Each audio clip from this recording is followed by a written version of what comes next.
मराठी व्याकरण. सर्वनाम प्रोनाउन. सर्वनाम प्रोनाउन.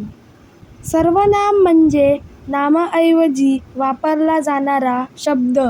एका व्यक्तीचे, वस्तूचे किंवा ठिकाणाचे नाव वारंवार येऊ नये म्हणून सर्वनाम वापरले जाते. त्यामुळे वाक्य सुंदर आणि सोपे होते. उदाहरणार्थ, रोहन शाळेत गेला. रोहन अभ्यास करतो. हे वाक्य पुन्हा पुन्हा रोहन वापरल्यामुळे योग्य वाटत नाही. म्हणून आपण म्हणतो, रोहन शाळेत गेला.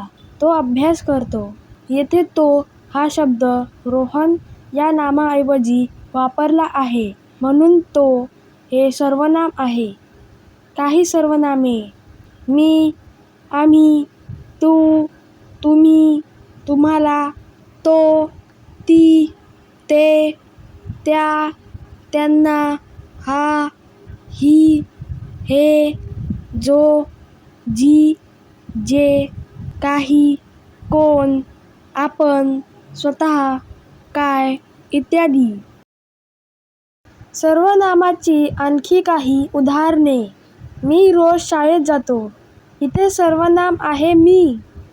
आपण उद्या सहलीला जाऊ. इथे सर्वनाम आहे आपण. सुधा गाणे गाते. ती खूप छान गाते.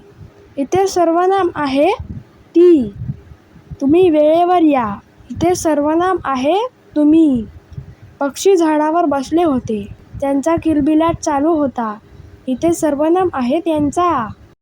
आम्ही रमत-गमत झाडांचे निरीक्षण करत जात होतो. इथे सर्वनाम आहे आम्ही.